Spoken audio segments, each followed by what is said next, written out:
물길 열속은 알아도 한길 사람의 마음을 모른다는 그런 속담이 있습니다.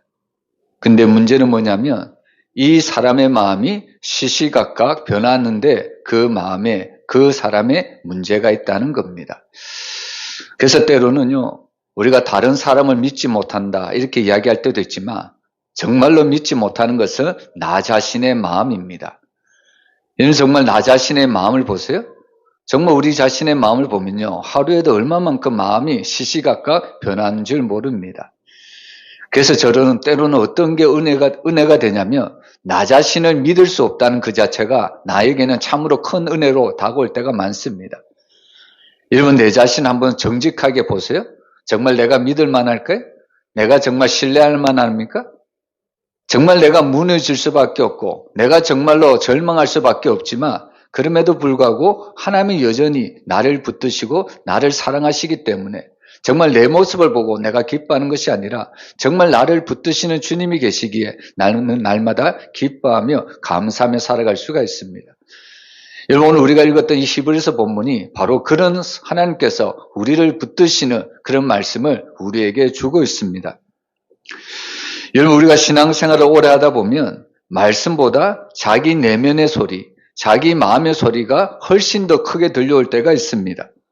특히 우리가 히브리서 6장 앞부분을 읽어보면 많은 성도들이 마음이 무거워지는 것을 느낄 수가 있습니다. 특별히 어떤 말씀이 우리에게 주어지냐면 타락하면 다시 새롭게 하여 회개할 수 없다. 여러분 이 말씀 앞에서 성도들은 표현은 안 하겠지만 그러나 속으로는 이 말씀 앞에 과연 이 말씀이 나에게 그대로 적용되면 나는 과연 어떻게 하지? 이런 두려움이 이 말씀 앞에 정말 이런 두려움이 공포가 우리에게 엄습할 때가 있다는 말씀입니다. 그래서 사실 이 말씀대로라면 우리는 이런 걱정, 이런 두려움을 할 수가 있는 거죠. 과연 나의 구원이 물거품이 된 것은 아닐까? 구원에 대해서 의심을 정말 줄 만한 그런 말씀이 앞부분에 보면 던져지고 있다는 겁니다. 그래서 신앙의 경고라는 것은 때로는 우리에게 두 가지를 가져다 줍니다. 하나님의 말씀을 우리를 경고하시잖아요. 그러면 그 신앙을 가지고 우리는 다시 각성할 수가 있습니다. 그 말씀을 가지고 다시 일어설 수가 있다는 말씀입니다. 그래 내가 다시 한번 믿음으로 서야지. 말씀에 순종해야지. 하나님의 말씀에 때로는 우리가 이런 경고를 받을 때 우리의 신앙의 각성함으로 받아들일 때가 있다는 겁니다. 근데 문제는 뭐냐면 하나님의 말씀이 우리에게 두려움으로 다가왔을 때 두 번째가 무엇이 문제냐면 그 말씀이 우리를 두려움 속에 가둘 수도 있다는 겁니다. 타락하면 다시 새롭게 하여 회개하게 할 수 없다. 이 말씀을 뒤집어 보면 우리의 구원이 물거품이 될 수 있다. 이러면 이 말씀을 이대로 받아들이면 우리는 이런 말씀의 두려움 속에 우리는 신앙생활 한 발자국도 앞으로 나아갈 수가 없습니다. 근데 오늘 하나님은 앞부분에서는 신앙의 경고로 우리에게 이런 말씀을 주셨다면 오늘 본문은요, 바로 경고로 끝나는 것이 아니라 분명히 그 말씀의 방향을 바꾸고 있는 것을 우리가 볼 수가 있습니다. 여러분 우리가 처음 단어를 보면요, 하나님은 사랑하는 자들아 바로 이렇게 이야기를 하죠. 여러분 사실 이 말씀이 우리에게 얼마나 큰 위로가 되는지 모릅니다. 여러분 세상에도 사랑하는 사람들이 참 많습니다. 근데 그들의 사랑을 우리가 보면 끝까지 가지 못하는 것을 볼 수가 있습니다. 특별히 오늘날 젊은이들의 사랑을 보면요, 어떤 문제가 일어났냐면 바로 데이트 폭력이라는 것이 일어나는 것을 볼 수가 있죠. 여러분 사랑이라는 것을 잘못 이해해서 데이트 폭력까지 나가는 것이 오늘날의 젊은이들의 사랑입니다. 근데 거기에 비해서 오늘 하나님은 우리 성도들 향해서 사랑하는 자들아 이렇게 불러주고 있습니다. 여러분 하나님은 우리를 사랑하는데 어디까지 사랑하실까요? 우리를 죽기까지 사랑하셨다는 겁니다. 여전히 우리의 모습은 지금 죄인의 모습입니다. 여전히 우리가 죄인 되었을 때에도 하나님은 우리의 사랑을 거두시지 않았습니다. 오히려 우리를 그 죄인된 모습 속에서 하나님의 더 큰 사랑을 보여주셨다는 말씀입니다. 그래서 우리가 참 한국인들이 좋아하는 찬송가에 보면요, 정말 그 크신 하나님의 사랑, 우리가 말로도 글로도 다 쓰지 못한다는 그 사랑을 표현하고 있습니다. 여러분 자녀들도 부모님의 그 은혜를 우리가 노래할 때가 있습니다. 여러분 인간의 부모의 은혜도 인간의 부모님의 사랑도 자녀들이 다 표현할 수 없겠거든. 하물며 하늘에 계신 하나님께서 우리에게 은혜를 베푸시고 우리에게 사랑을 베풀어 주시는데 우리가 어떻게 그 은혜와 그 사랑을 다 표현할 수 있겠습니까? 여러분, 그래서 하나님의 사랑은 딱 한마디로 표현할 수밖에 없습니다. 여러분, 하나님의 사랑은 다함이 없다는 것을 믿으시길 바랍니다. 여러분, 하나님의 사랑은 끝까지라는 겁니다. 부모님의 사랑이 그렇잖아요. 자녀들에게 정말 부모님은 끝까지 사랑을 베풀어 주는 것을 볼 수 있습니다. 하나님의 사랑은 부모님의 사랑을 훨씬 뛰어넘어 이 땅에서만 하나님의 사랑을 베풀어 주는 것이 아니라 우리가 죽은 뒤에도 하나님이 여전히 우리를 사랑하셔서 우리를 천국으로 인도해 주신다는 말씀입니다. 그래서 우리가 히브리서 앞부분을 보면 때로는 우리에게 경고처럼 들릴 수 있지만 오늘 본문은 완전히 방향을 뒤집는 말씀을 우리에게 주고 있습니다. 사랑하는 자들아, 얼마나 우리에게 큰 위로와 큰 소망이 되는 줄 모릅니다. 여러분들은 하나님의 사랑을 받은 자임을 믿으시길 바랍니다. 여러분, 그래서 오늘 하나님의 말씀은요, 정말 우리에게 정죄가 아니라 하나님이 우리를 얼마만큼 사랑하시는가 우리에게 보여주고 있습니다. 바로 연약한 성도를 향해서 하나님은 차가운 심판자의 소리가 아니라 여전히 아버지의 그 따뜻한 음성으로 바로 우리에게 말씀하고 있다는 겁니다. 여러분, 오늘 이 말씀을 통해서 우리가 다시 한번 하나님의 말씀을 통해 위로를 받았으면 좋겠습니다. 오늘 말씀이 특별히 우리의 소망인데요. 하나님이 이 위로를 통해서 우리에게 궁극적인 소망을 주시기를 원하고 있습니다. 여러분, 그 소망을 붙들고 날마다 이 땅에서 믿음으로 살아가기를 주의 이름으로 축원합니다. 오늘 우리가 첫 번째로 보아야 될 것은 하나님은 연약한 성도들에게 더 좋은 것을 보신다고 말씀하고 있습니다. 우리 9절 말씀 함께 읽어보겠습니다. 사랑하는 자들아, 우리가 이같이 말하나 너희에게는 이보다 더 좋은 것, 곧 구원에 속한 것이 있음을 확신하노라. 여러분, 사실 앞에 부분을 보면요, 하나님의 히브리서 독자들에게 이렇게 말을 하는 것 같습니다. 위험한 신앙인들아, 경고받아야 될 사람들아. 히브리서 6장 앞부분을 보면 마치 이렇게 이야기를 하는 것 같이 보입니다. 근데 오늘 본문에 보면요, 하나님은 위험한 신앙인들아, 경고받아야 될 사람들아, 이렇게 이야기하는 것이 아니라 사랑하는 자들아, 바로 이렇게 부르는 것을 볼 수가 있습니다. 여러분, 이 말씀은 어떤 의미냐면요, 하나님께서 우리와의 관계를 다시 한번 재정립해주는, 성도라는 사람이 어떤 신분에 있고 어떤 정체성이 있는가를 우리에게 확실히 보여주는 말씀이라는 사실입니다. 여러분, 성도는 흔들릴 수도 있습니다. 여러분, 성도는 의심할 수도 있고 지칠 수도 있고 때로는 후퇴할 수도 있습니다. 근데 그럼에도 불구하고 하나님이 우리를 어떻게 부르신다고요? 여전히 우리를 사랑하는 자들아, 하나님은 여전히 우리를 불러주신다는 말씀입니다. 여러분, 복음이라는 것은 너는 이런 상태니까 이런 존재다. 여러분, 이것은 세상이 평가하는 거죠. 내가 이런 상태니까 너는 이런 존재다. 세상에 있는 사람들을 그 상태를 보고 평가를 하고 있습니다. 근데 하나님은 우리를 그렇게 평가하지 않습니다. 하나님은 반대로 뒤집는 거죠. 너는 이런 존재이기 때문에 다시 하나님의 사랑을 받을 수 있고 다시 일어날 수가 있다는 말씀입니다. 여러분, 하나님이 우리의 존재를 확실히 우리에게 정해 놓았습니다. 여러분, 우리의 존재는 어떤 존재일까요? 여러분, 우리의 존재는 하나님의 자녀임을 믿으시길 바랍니다. 여러분, 우리가 하나님의 자녀가 될 때 우리가 무언가 한 것이 있을까요? 여러분, 우리는 하나님의 자녀가 되기 위해서 무언가 한 적이 한 번도 없습니다. 오히려 우리가 하나님의 자녀가 되기 위해서 무엇을 했잖아요? 오히려 그것이 하나님께 더욱더 영광이 아니라 더욱더 하나님을 실망시킬 수밖에 없다는 겁니다. 그럼에도 불구하고 하나님은 여전히 우리를 하나님의 사랑하는 자들아, 우리를 하나님의 자녀로 삼아주셨습니다. 여러분, 우리가 하나님의 자녀가 될 수 있었던 가장 궁극적인 이유는 우리 때문이 아니라 바로 하나님의 독생자 예수 그리스도 때문에 하나님은 우리를 자녀로 불러주셨다는 말씀입니다. 여러분, 십자가를 통해서 하나님은 이미 예수 그리스도께 모든 우리가 받아야 될 죄의 징벌을 주님이 받게 하시고 우리를 그 죄의 은혜로서 구원받게 하시고 다시 한번 우리를 하나님의 자녀로 삼아주셨다는 말씀입니다. 그래서 오늘 말씀을 보면요, 이보다 더 좋은 것을 우리에게 이야기를 하고 있습니다. 여러분, 앞에서 보면요, 가시와 엉겅퀴를 내는 땅이 아니라 우리는 불에 사라질 열매가 아니라 이보다 더 좋은 것, 과연 무엇일까요? 바로 우리가 구원에 속한 존재임을 알려주고 있습니다. 여러분, 우리가 구원에 속했다는 것은 우리에게 여전히 문제가 없다, 이 말이 이런 의미가 아닙니다. 여러분, 이 말씀의 뜻은 어떤 의미냐면 너희의 연약함이 우리의 구원을 무효로 만들지 못한다는 의미입니다. 여러분, 세상의 종교는 어떻게 하면 구원을 받을 수 있을까요? 세상의 종교는 이 땅에서 좋은 일을 많이 하고 자신의 선한 공로를 많이 쌓아야만 구원을 받는다고 이야기를 하고 있습니다. 근데 성경은 역설적이게도 우리의 구원이 어떻게 일어나냐면 오히려 우리가 연약하기 때문에 우리가 구원받을 수 있다고 말씀하고 있습니다. 여러분, 앞에서도 제가 얘기했지만요. 나는 힘이 없고 나는 부족하고 나는 실수하기 때문에 나 자신을 믿을 수가 없습니다.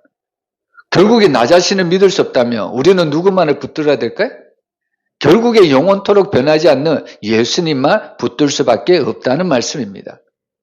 그래서 사실 나의 연약함이, 나의 부족함이 하나님만 붙들고 예수 그리스도의 공로만 의지할 수 있기 때문에 결국에 우리의 연약함이 우리의 구원을 이루는 어떻게 보면 가장 귀한 단서가 된다는 것을 우리가 알 수가 있다는 겁니다. 때때로 많은 성도들이 자신과 다른 사람들의 믿음을 비교할 때가 있습니다. 저 사람은 저렇게 뜨거운데 나는 왜 이럴까? 그리고 나는 과거에는 열심히 있었는데 지금의 내 믿음은 왜 이럴까? 이러면서 자신의 믿음을 자신과 또한 다른 사람의 믿음을 비교할 때가 참으로 많습니다. 근데 하나님은요, 우리의 믿음을 다른 사람과 결코 비교하지 않습니다. 여러분, 하나님께서는 우리의 믿음을 누구와 비교하신 줄 아십니까? 여러분, 하나님은 우리의 믿음을 오히려 예수 그리스도의 믿음과 비교하고 있습니다. 그래서 하나님께서 뭐라고 이야기하시냐면 너희의 연약함보다 내 아들의 피가 더 크다는 것을 우리에게 알려주고 있습니다. 너는 연약하지만 내 연약함 때문에 나의 아들 예수 그리스도가 십자가에 못 박아 죽었고 그 십자가의 대속의 공로로 너희의 모든 연약함을 덮었다고 이야기를 하는 겁니다. 그래서 사실 우리가 하나님의 자녀가 될 수 있었던 것은 사실 나를 보는 것이 아니라 나의 모든 죄를 대속하신 예수 그리스도의 그 보배로운 피로 우리가 하나님의 자녀가 될 수 있었다는 말씀입니다. 그래서 사실 구절에서 가장 중요한 표현을 들자면 바로 구원에 속한 것입니다. 여러분, 이 구원에 속한이라는 것은 우리가 구원을 만들어낸 성과가 아니라 바로 하나님께서 이 구원을 소유로 삼으신 영역임을 우리가 믿을 수가 있습니다.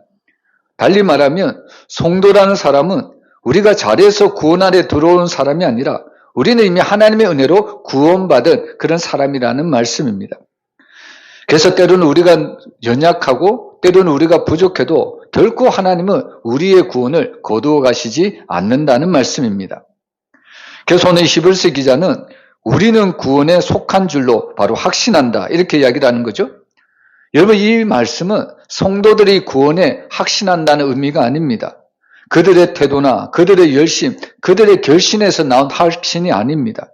여러분, 이 확신의 근거는 하나인데요. 바로 하나님께서 구원을 시작하셨다면 그 이 구원의 마지막도 하나님께서는 끝내는 이루신다는 말씀입니다.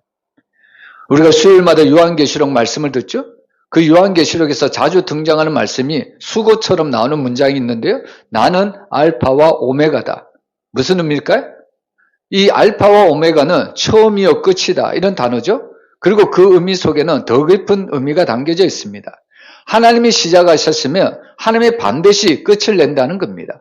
하나님이 반드시 완성을 한다는 겁니다. 여러분, 사실 계시록 당시에 보면요, 정말 그 로마 압제 아래서 신앙을 지키기가 너무나도 힘듭니다. 구원이 흔들릴 때가 너무나도 많다는 겁니다. 근데 하나님은 이 구원이 흔들리는 그 성도들에게 알파와 오메가라고 자신을 소개합니다. 이 말씀이 무슨 의미일까요? 비록 상황은 좋지 않고 비록 너희가 복음 때문에 믿음 때문에 핍박을 받지만 구원을 하나님께서 시작하셨다면 이 구원의 완성도 하나님께서 친히 끝낸다는 것을 우리에게 알려주고 있다는 겁니다. 그래서 사실 오늘 이 말씀은요, 우리가 구원에 속하게 되었다는 것은 사실 우리의 태도나 우리의 믿음 때문에 우리가 구원을 얻는 것이 아니라 전적인 하나님의 은혜라는 것을 우리에게 말씀하고 있습니다. 사랑하는 성도 여러분, 이 구원이 우리가 예수 그리스도의 대속의 공로로 이 확신 가운데 설 때 우리는 날마다 이 구원을 빼앗기는 자가 아니라 날마다 구원의 기쁨 가운데 거하는 믿음의 성도들로 될 줄로 믿습니다. 여러분, 날마다 구원이 나에게 주어진 것을 확실히 믿기를 바랍니다. 그리고 두 번째로 여러분, 구원받는 성도들은 어떤 일을 감당하냐면 바로 두 번째로 보면 하나님은 우리의 작은 섬김도 잊지 않으시는 분이라는 것을 알려주고 있습니다. 우리 10절 말씀 우리 한번 같이 읽어보겠습니다. 하나님은 불의하지 아니하사 너희 행위와 그의 이름을 위하여 나타낸 사랑으로 이미 성도를 섬긴 것과 이제도 섬기고 있는 것을 잊어버리지 아니하시느니라. 여러분, 사람이란 존재는 쉽게 잊어버리죠?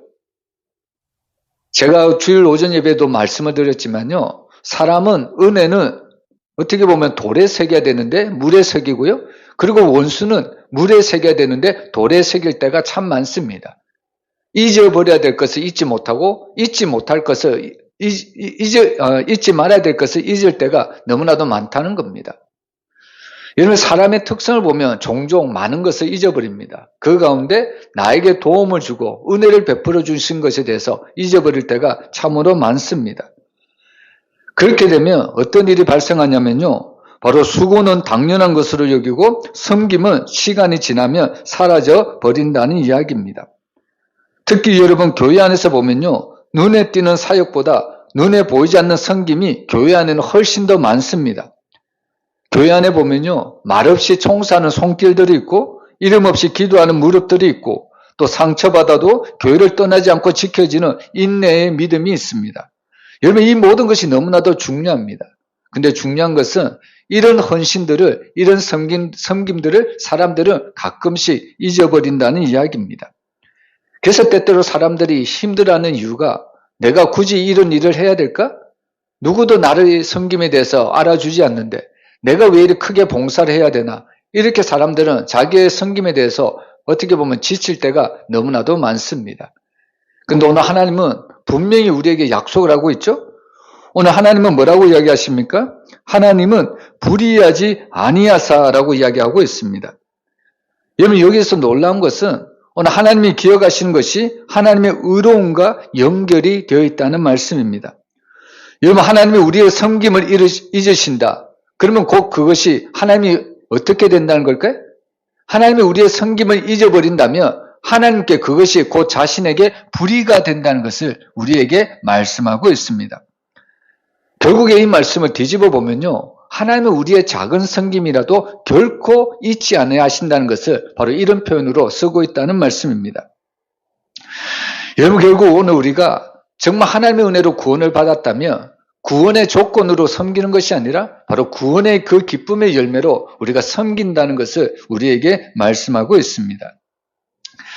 그래서 사실 오늘 우리에게는 이런 구원의 기쁨, 그런 구원의 열매가 늘 섬김이 있고 그 섬김 속에서는 늘 감사가 있고 눈물이 있고 구원의 기쁨이 있다는 것을 우리에게 말씀하고 있습니다. 때때로 우리가 신앙생활 할 때 낙심할 때가 있죠? 어떨 때 낙심합니까? 우리가 정말 오래전에 했던 섬김인데 이제는 그 섬김이 아무런 의미가 없을 때 우리는 그런 섬김 때문에 낙심할 때가 있습니다. 과거에는 그렇게 열심히 섬겼는데 과연 그 섬김을 통해서 과연 그 일에 영향을 받은 사람이 과연 누구일까? 내가 그렇게 크게 열심히 섬겼는데 과연 그 섬김을 누가 알아줄까? 이런 것 때문에 사람들은 섬김에 낙심할 때가 참으로 많이 있다는 겁니다. 근데 우리가 한번 우리가 뒤집어 생각해 보면요, 여러분, 사람이라는 것은 시간 속에 늘 매여 있는 거죠. 시간 속에서 사람들은 늘 간섭을 받고 시간의 영향을 받을 수밖에 없는 것이 인간의 한계입니다. 그러면 우리가 하나님을 한번 묵상해 보면, 여러분, 하나님은 시간 속에 갇혀 있는 분일까요? 여러분, 하나님은 시간 속에 결코 갇혀 있는 분이 아닙니다. 시간이라는 한계도 하나님을 가두지 못한다는 겁니다. 그래서 이 말은 하나님은 과거에 우리가 했던 모든 섬김도 한순간도 하나님이 잊지 아니하신다는 것을 우리가 알 수가 있는 겁니다. 여러분, 우리가 식품을 볼 때마다, 식품을 살 때마다 우리가 눈여겨봐야 될 것이 있습니다. 어떤 식품을 사잖아요? 그냥 그 식품을 무턱대고 사는 것이 아니라 여러분, 그 식품을 사기 전에는 꼭 무언가를 보고 사야 합니다. 무엇을 보고 사야 될까요? 어떤 식품을 사야 되는데요, 꼭 이것을 확인하고 이 물건을 사야 합니다. 무엇을 확인하면 좋을까요? 바로 그 식품의 유통기한을 봐야 된다는 겁니다. 여러분, 때때로 우리가 마트에 가면 정말 싼 물건이 있죠? 우리가 아는 가격은 이 가격이 아닌데 보통 저렴한 가격으로 노는 것이 있습니다.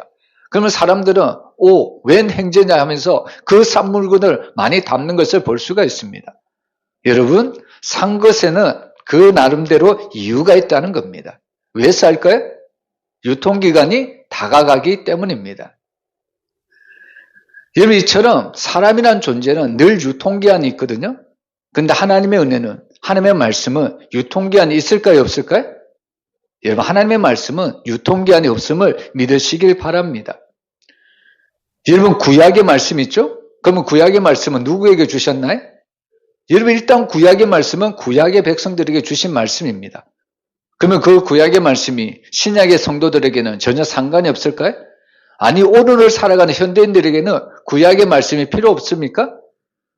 여러분, 유통기한으로 생각한다면 구약의 말씀은 현대인들에게는 전혀 상관이 없는 말씀입니다. 그러나 하나님의 말씀이 어떻습니까?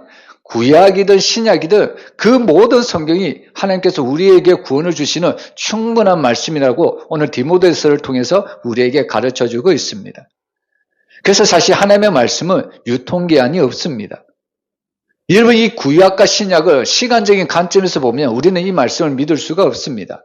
근데 우리가 구약을 왜 믿을 수 있나요?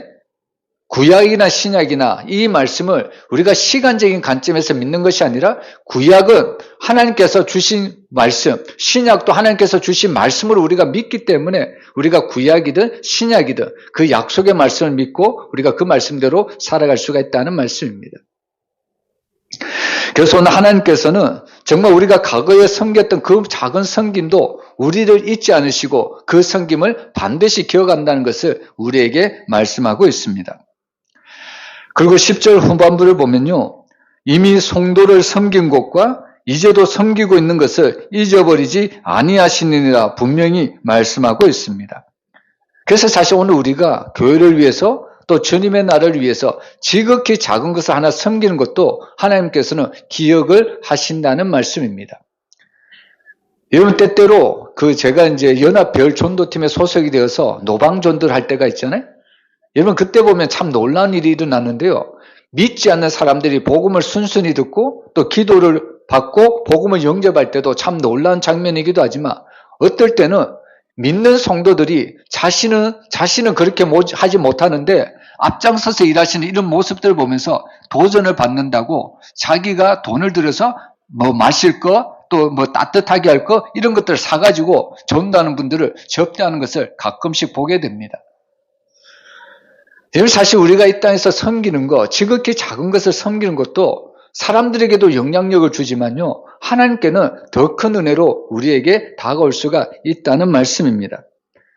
그래서 오늘 우리는 이 말씀을 가지고요, 하나님이 우리에게 구원을 주셨다면 우리는 그 구원의 기쁨을 가지고 날마다 하나님의 나라를 위하여 섬겨야 합니다. 그리고 그 섬김은 하나님께서 잊지 않아야 하신다고 말씀합니다. 결국 우리가 하나님의 나라를 위해서 섬긴다면 우리를 어떻게 하실까요? 바로 하나님은 하나님 나라에서 해와 같이, 달과 같이 하나님께서 우리의 모든 섬김을 빛나게 하여 주실 줄 믿습니다. 그래서 사실 성도들의 작은 섬김을 통해서 교회가 세워진다는 말씀입니다. 그리고 세 번째로 우리가 봐야 될 것은 참된 소망은 끝까지 바라보고 기다리는 믿음이라는 사실입니다. 우리 11절 말씀, 우리 한번 같이 읽어보겠습니다. 우리가 간절히 원하는 것은 너희 각 사람이 동일한 부지런함을 나타내어 끝까지 소망의 풍성함에 이르러. 여러분, 신앙은 속도전일까요? 아니면 방향이 중요할까요? 뭐가 중요할까요? 신앙은 속도가 중요할까요? 방향이 중요할까요? 여러분, 신앙은 방향이 중요하다는 것을 믿으시길 바랍니다. 여러분, 여기서 말하는 부지런함은 열심히 더 많이 하라는 것이 아닙니다. 우리가 앞에 문맥을 보면요, 부지런함의 대상은 바로 행위가 아니라 소망이라는 것을 여기서 분명히 우리에게 알려주고 있습니다. 결국에 성도들의 그 신앙생활이라는 것은 내 삶의 방향을 소망에서 떼지 말라는 겁니다. 여러분, 성도는 때로는 빨리 가는 것보다 넘어지지 않고 가는 것이 훨씬 더 중요합니다. 우리가 잠시 멈출 수는 있죠. 그러나 그럴지라도 방향은 결코 잊어서는 안 된다는 말씀입니다. 그래서 신앙이라는 것은 항상 그 천성을 향하여 걸어갈 수 있는 믿음의 행진이라는 사실을 우리가 기억했으면 좋겠습니다. 그래서 오늘 이 히브리서는 우리가 걸어가는 모든 길이 천성을 향하여 걸어가는 소망의 길이다, 이렇게 이야기를 하죠.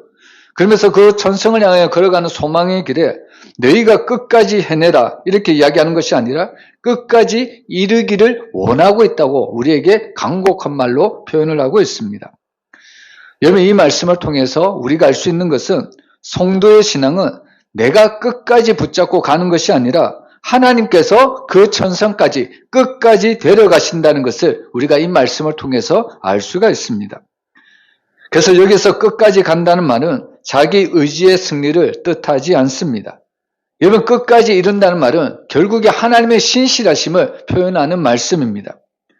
여러분, 우리가 끝에 서게 되는 이유는, 우리가 천성에 서게 되는 이유는 우리가 포기해서가 아니라 하나님이 포기하지 않기 때문에, 우리를 그 천성까지 인도하셨기 때문에 우리는 그 천성문에 다다를 수가 있습니다. 그래서 하나님께서는 그 천성의 그 소망을 가지고 끝까지 이르게 하신다는 것을 우리에게 말씀하고 있습니다.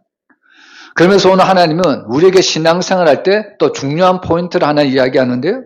12절에 보면 게으르지 아니하고 믿음과 오래 참음으로 말미암아 약속들을 기업으로 받는 자들을 본받는 자 되게 하려는 것이라고 말씀하고 있습니다.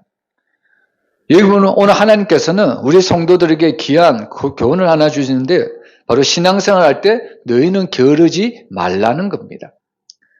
여러분, 게으르지 말라는 것은 어떤 의미일까요? 아무 일도 하지 말라는 걸까? 게으르지 말라는 것은 너희가 더욱더 열심히 일을 해라는 의미일까요? 여러분, 여기서 게으름이라는 것은 아무것도 하지 않는 상태가 아닙니다. 여러분, 여기서 말하는 게으름은 분명하게 우리에게 알려주는데, 우리 마음속에서 소망을 내려놓는 것을 바로 게으름이다, 이렇게 표현을 하고 있습니다. 여러분, 우리가 어느 때 소망을 잃어버릴까요? 여러분, 우리에게 소망을 잃어버릴 때 마음의 상태는 바로 이렇습니다. 기다리다 지쳐서 응답이 늦어 보일 때 하나님께서는 우리에게 약속을 거두어 가셨나 보다, 이러면서 우리의 소망의 마음을 바로 내려놓을 때가 많이 있다는 겁니다. 특별히 히브리서 당시의 성도들이나 계시록에 당했을 때 그 성도들이나 바로 하나님의 그 천성을 바라보기보다는 현실의 삶이 너무나도 무겁고 너무나도 힘들기 때문에 자신들이 아무리 기도해도 자신들의 삶이 변화되지 않는 것을 보면서 이제는 지쳐있는 상태라는 겁니다. 그럴 때 지쳐있는 성도들의 마음에 드는 생각이 바로 소망이 끊어졌다는 이야기입니다. 그것을 바로 오늘 성경에서는 게으름이다, 이렇게 이야기를 하는 겁니다. 여러분, 이 말씀을 우리가 달리 한번 생각해 보면요, 아무리 우리에게 그 소망이 끊어진다고 할지라도 하나님은 끝까지 그 일을 감당하시고 끝까지 그 일을 이루어내시는 분이라는 것을 우리가 잊어서는 안 된다는 사실입니다. 그래서 사실 성도의 가장 큰 그 실패는 뭐냐면요, 바로 낙심이라는 것을 우리가 말씀을 통해 알 수가 있습니다. 여러분, 어떨 때 낙심이 될까요? 바로 소망을 잃어버렸을 때, 소망이 사라져버리면 나도 모르는 사이에 성도들의 마음에 큰 낙심이 들어올 때가 너무나도 많습니다. 근데 오늘 성경은 분명히 우리에게 이야기를 하죠. 너희들은 바로 약속을 기업으로 받은 사람들이다, 우리에게 분명히 말씀하고 있습니다. 여러분, 이 말씀을 우리가 정말 깊이 받아들여야 되는데요, 여러분, 하나님의 약속은 하나님께서 말씀하셨을 때 당장에 이루어지지 않습니다. 여러분, 우리가 아브라함을 봐도요, 또한 다윗을 봐도, 또한 모세를 봐도요, 그 하나님이 약속하셨지만 그 말씀이 당장에 이루어지지 않았다는 것을 우리가 잘 알고 있습니다. 그래서 사실 우리에게 있어서 이 하나님의 약속을 기다리는 인내가 필요하고, 그리고 그 인내는 결국에 소망을 가져다 준다는 것을 우리가 깨달을 수가 있다는 말씀입니다. 여러분, 사실 성경이 나누는 수많은 믿음의 사람들도 날마다 흔들렸습니다. 아브라함도 수없이 흔들렸고요, 다윗도 넘어졌고, 모세는 때로는 지쳐서 분노할 때도 있었다는 겁니다. 그러나 중요한 것은 이렇게 믿음의 사람들도 수없이 흔들렸지만, 그러나 그들이 공통적으로 붙잡은 것이 있습니다. 그들이 붙잡은 것은 바로 하나님의 약속들을 붙잡았다는 겁니다. 어떠한 상황 가운데서도 하나님의 약속을 놓지 않았다는 겁니다. 여러분, 하나님의 약속을 붙들었다는 것은 하나님의 약속만이 그들에게 참 소망이 되었다는 말씀입니다. 여러분, 우리가 하나님의 약속을 받을 수 있는 것은요, 바로 하나님의 나라를, 바로 그것을 소망하며 그것을 인내로 기다릴 때 하나님은 그 약속들을 온전히 이루어 주고 있다는 말씀입니다. 그래서 오늘 우리는 이 말씀을 통해서 정말 빨리 가는 믿음이 아니라 끝까지 가는 믿음으로, 또한 강한 결심이 아니라 우리는 날마다 하나님의 약속에 매달리는 믿음으로 살아가야 합니다. 이것이 바로 하나님께서 성도들에게 바라는 바로 신앙의 모습이라는 사실입니다. 여러분, 우리는 이 말씀을 통해서요, 오늘 본문을 통해서 다시 한번 우리 성도들을 위로하는 하나님의 그 음성을 우리가 들어야 합니다. 때로는 우리가 연약해 보여도 하나님은 더 좋은 것을 주십니다. 더 좋은 것이 무엇일까요? 바로 구원이라는 하나님의 놀라운 선물을 우리에게 주신다는 사실입니다. 그리고 우리가 그 구원을 받았다면 나는 날마다 그 구원의 기쁨에 도취되어서 하나님의 나라를 위하여 우리가 섬길 수가 있습니다. 그리고 여기서 분명한 것은 우리가 하나님의 나라를 위해 섬길 때 지극히 작은 것이라도 하나님은 그것을 다 기억을 하고 있다는 겁니다. 여러분, 예수님이 말씀하시잖아요. 연약하고 또 가난한 자들에게, 어려운 자들에게 냉수 한 그릇을 대접한 것도 결코 그 상을 잃지 아니한다고 이야기를 하고 있습니다. 여러분, 우리가 교회를 세우기 위해서 또 하나님의 나라를 위해서 섬겼던 그 수많은 일들, 하나님께서 결코 잃지 아니하신다는 말씀입니다. 그리고 또한 우리가 신앙생활을 할 때 때로는 기도 생활의 응답이 더뎌 보여도, 또 우리의 믿음의 학답이 우리가 볼 때는 너무나도 느려 보여도 하나님은 때가 되면 반드시 약속하신 대로 이루어 주신다는 것을 우리에게 말씀하고 있습니다. 그러므로 너희는 그것을 붙들고 그것을 소망함으로 끝까지 이 믿음의 길을 걸어가야 된다고 말씀하고 있습니다. 사랑하는 모든 성도 여러분, 오늘 우리는 하나님이 우리에게 주신 이 소망을 끝까지 놓지 않고 걸어갔으면 좋겠습니다. 구원이라는 소망, 또 하나님께서 그 구원을 위해서, 이 땅을 위해서 정말 하나님 앞에 섬겼던 그 모든 것들, 하나님이 상을 주신다는 그 소망, 그리고 이 끝내는 하나님이 우리를 천국으로 인도해 주신다는 그 소망, 날마다 이 소망을 붙들고 날마다 주님 앞에 걸어가는 믿음의 성도들이 되시기를 주의 이름으로 축원합니다.